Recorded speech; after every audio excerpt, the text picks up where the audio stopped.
dami pang sinasabi. Dami. Or syempre, ang boring naman, di ba? Kapag go na agad ako. Pag tinawag na tayo, ano?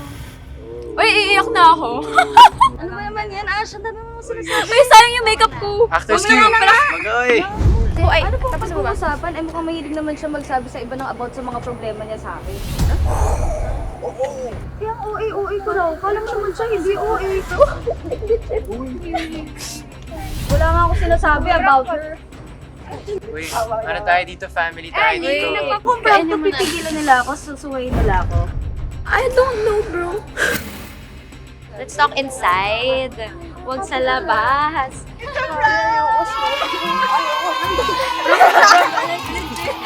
Siya nakaisip ng prank.